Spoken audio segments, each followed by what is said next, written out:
padang mahsyar nanti.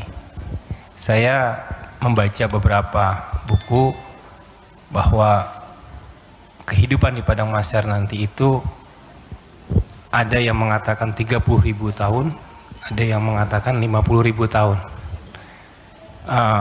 Bagaimana nasib kita itu? Tadi sempat Ustadz kutip sedikit. Saya ingin mendapatkan penjelasan bagi orang-orang mukmin khususnya yang ada di dunia ini, apalagi di zaman yang penuh fitnah ini, yang amannya bagaimana untuk menghadapi nanti itu. Terima kasih. Assalamualaikum warahmatullahi wabarakatuh. Oke, suasana mahsyar. Pertama jawabannya wallahu taala a'lam bis-shawab, karena memang kita belum ke sana. Karena wallahu a'lam itu Allah yang tahu. Maka kita tanyakan kepada Allah, Allah turunkanlah kemudian paparan dalam ayat-ayat Al-Qur'an. Baik. Tentang suasana itu diturunkan satu surah ke-75, surah Al-Qiyamah. Persiapannya diturunkan surah Al-Waqi'ah, surah ke-56. Waktu terjadinya diturunkan surah ke-31 ayat 34. Tentang kiamatnya, peristiwanya, persiapannya. Waktunya tidak diketahui. Dirahasiakan supaya kita semangat untuk beramal dalam persiapannya. Makanya kalau Nabi ditanya kapan kiamat, Nabi balik tanya persiapan kamu apa? Ya. Jawaban Nabi, jangan sibuk pikirkan kiamat, sibuk pikirkan amalan dirimu untuk ke situ. Karena kiamat pun dirahasiakan oleh Allah supaya kita semangat untuk beribadah menyambut itu. Dan nggak akan ada umat Nabi Muhammad kemudian hidup saat kiamat, nggak ada. Semua akan diwafatkan yang soleh-soleh. Nggak akan mengalami itu. Nggak akan mengalami. Semua wafat. Maka turun Quran surah ke-31 ayat 34. Innallaha indahu ilmus sa'ah. Sungguh hanya milik Allah pengetahuan tentang waktu tepatnya terjadi kiamat. Sa'ah.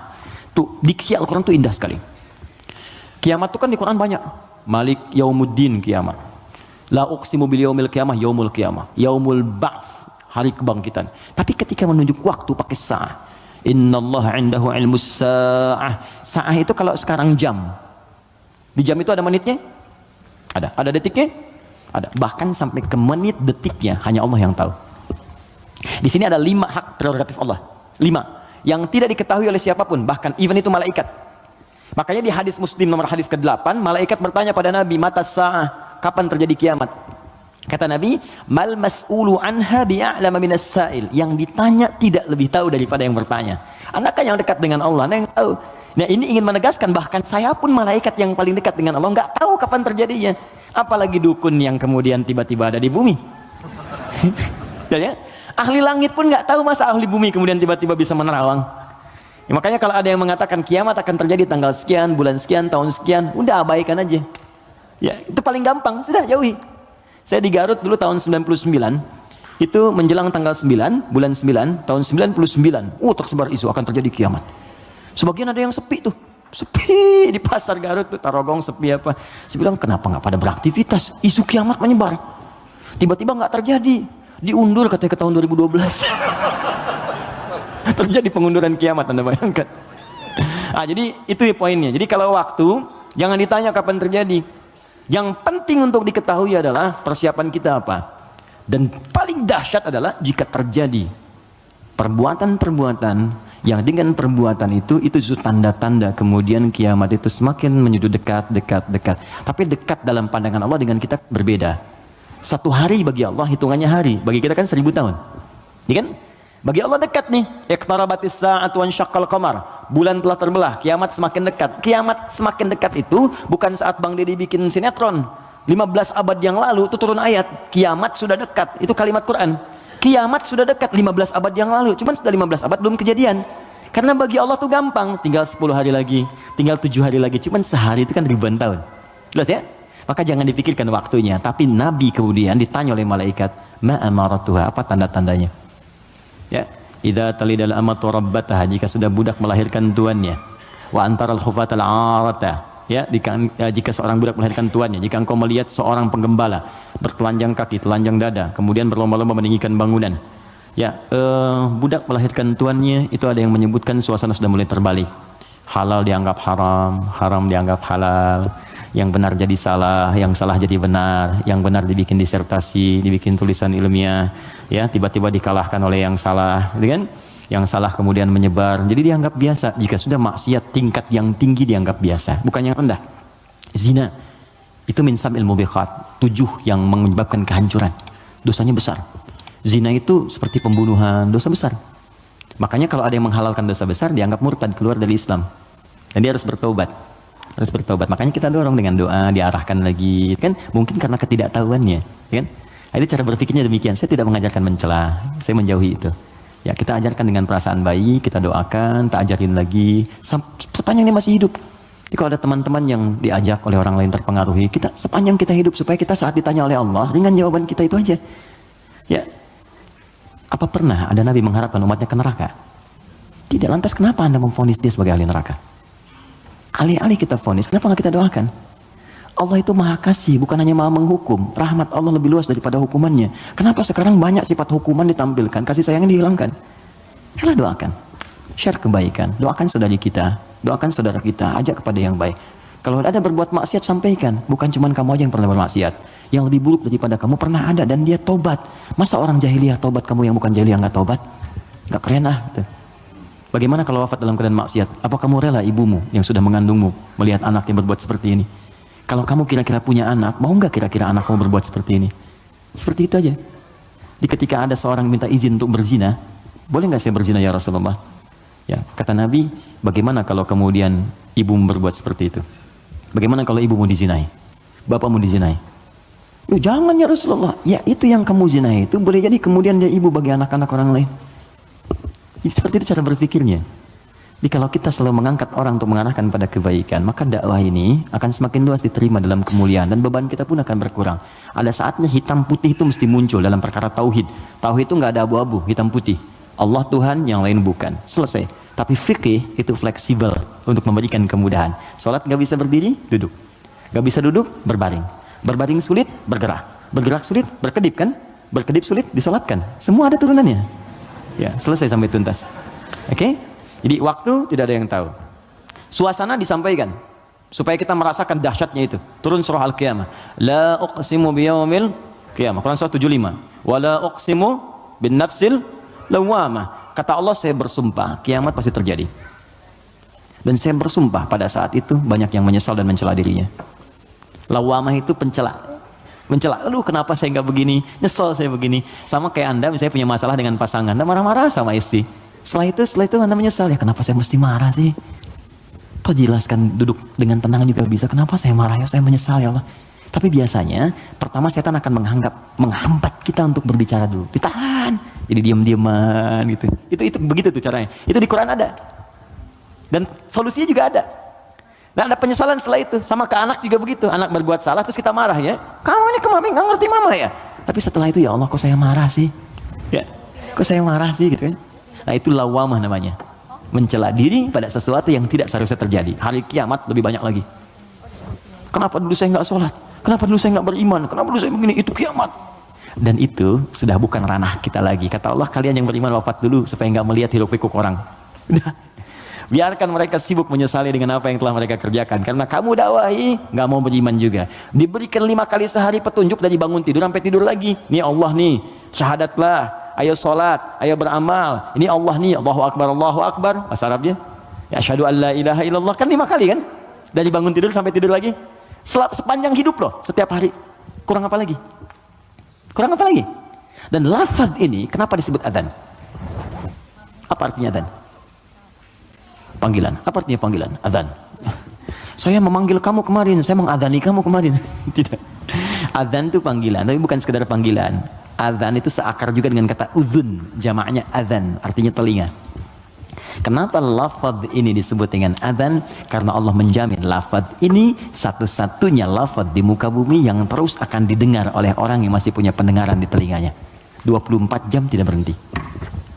Makanya waktu adzan itu bisa berbeda di setiap tempat. Coba lihat, di sini adzan, nanti setelah saya Bintaro adzan, Tanah Kusir adzan, kan? Jakarta adzan, ke Bekasi adzan, sebelumnya ke Bandung, terus 24 jam.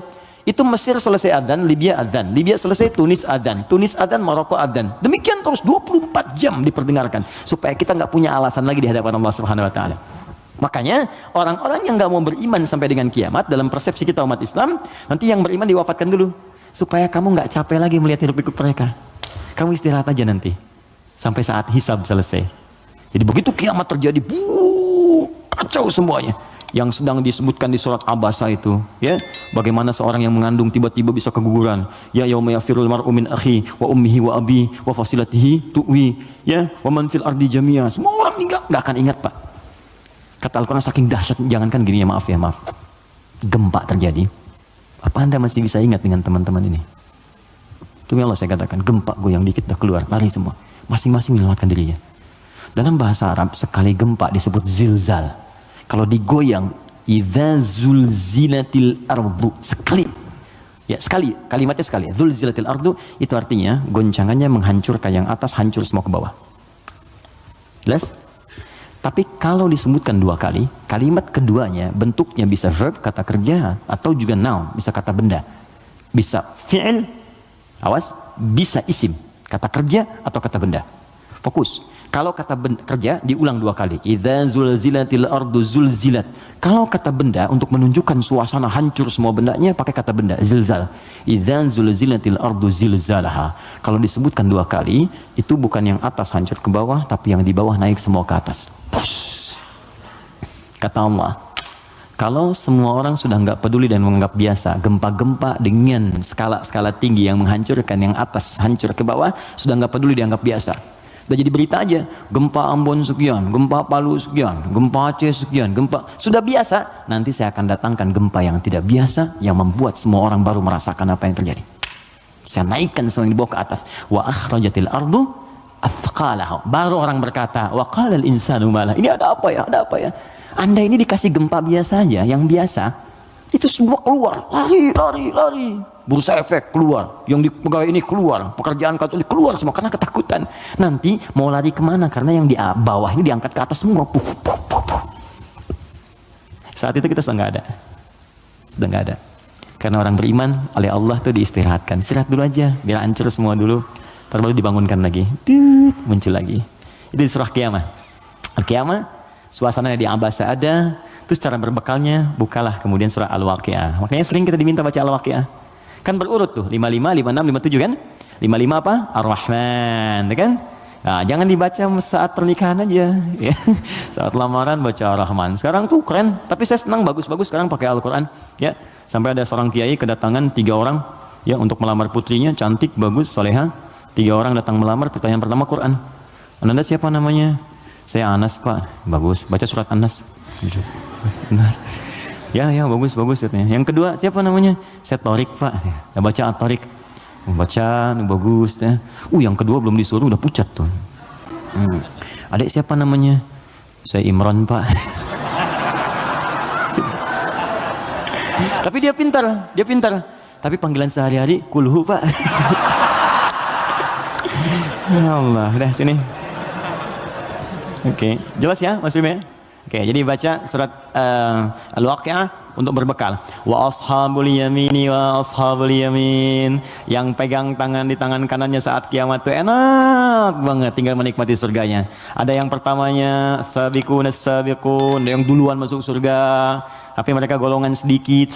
Jangan diratapi ya sedikit saya nggak masuk. Bukan, masuklah ke dalam golongan sedikit itu. Nanti ditafsir di ayat lain, bagaimana cara masuk ke dalam golongan itu? Ditafsir di An-Nisa, Quran surah keempat ayat 69, paling kanan pertengahan. Wa may yuti'illaha wa rasul, siapa yang mau taat kepada Allah dan Rasulnya, fa ulaika ma'al ladzina an'amallahu 'alaihim, maka mereka akan disertakan dengan golongan sedikit. 4 spesifik, 4 golongan saja. Minan nabiyyina, dengan semua nabi. Jadi ada orang yang tinggal di surga sekomplek dengan semua nabi. Dari Nabi Adam sampai Nabi Muhammad SAW. Enak tuh. Kamu tinggal di mana, akhi? Surga biasa. Tangganya siapa? Ya, depan saya Nabi Ibrahim. Masya Allah. Belakang saya Nabi Musa. Samping kiri saya tuh ganteng-ganteng Nabi. Dulu kan ente nonton ganteng-ganteng serigala. Ini ganteng-ganteng Nabi. Nabi Yusuf. Kanan saya Nabi Muhammad SAW. Nah, itu yang bisa menyatu dengan itu 3 golongan. Ya, siapa dia? Siddiqina wasyuhada'i wassalihin. Siddiqin itu orang jujur. Yang dimaksud jujur di sini adalah jujur mempraktekkan bimbingan Quran dimanapun dia berada. Anda misalnya aktif di dewan, kata Quran jujur, praktekkan jujur, benar, jaga kebenaran, tawadhu, sabar, praktekkan semuanya. Sampai wafat gak apa-apa, capek itu wajar. Capek itu emang dunia untuk capek. Dunia itu tidur aja capek. Sementara aja. Nanti kalau sudah selesai, tenang kita. Dunia ini capek, sedang tidur dibangunin capek. Nanti kalau sudah selesai, nggak akan bisa dibangunin lagi. Benar? Memang tempatnya capek, baru tidur, bangun lagi. Ntar kalau udah tugas kita selesai, beres, tinggal nunggu aja akhirnya begitu selesai. Wah enak. Nggak akan bangun lagi. Kalau udah selesai, dibangunin juga percuma, nggak akan bangun. Nah udah istirahat, waktunya tiba. Nggak apa-apa, capek dulu aja. Ada waktunya kita tinggal menunun dan mendapatkan apa yang kita telah tenun selama ini. Tenun di dunia, dan panen saat kita kembali kepada Allah. Makanya orang-orang baik itu saat meninggal itu ditampakkan pahalanya. Sehingga, itu, oh ya betul. Nah, jadi saat mendapatkan itu, penampakan itu, mendapatkan pahala, tenang dia, nyaman. Karena nyaman itu udah gak ingat meninggal. Karena gak ingat itulah perasaannya tenang, seakan-akan tenang, gak sadar, udah lepas dari rohnya. Itu ada di Quran, di surah ke 89, ya. Di 89, di ayat ke-27 sampai 30. Al-Fajr. Ya ayyatuhan nafsul mutmainnah. Irji'i ila rabbika radiyatan mardiyah. Hei jiwa yang sedang tenang, ya tenang aja, tenang, ngelihat pahalanya. Banyak ya Allah, alhamdulillah. Lagi tenang-tenang begini, tiba-tiba diambil ya nyawanya. Selesai. Irji'i ila rabbika radiyatan mardiyah. Cepat pulang ke sini kepada Rabbu. Aku ridha dengan amalmu, engkau pun akan ridha dengan pemberianku. Fadkhuli fi ibadi, engkau masuk dalam golongan hambaku terbatas. Wadkhuli jannati, aku siapkan surga untukmu dari sekarang. Semoga kita diberikan bagiannya insyaallah.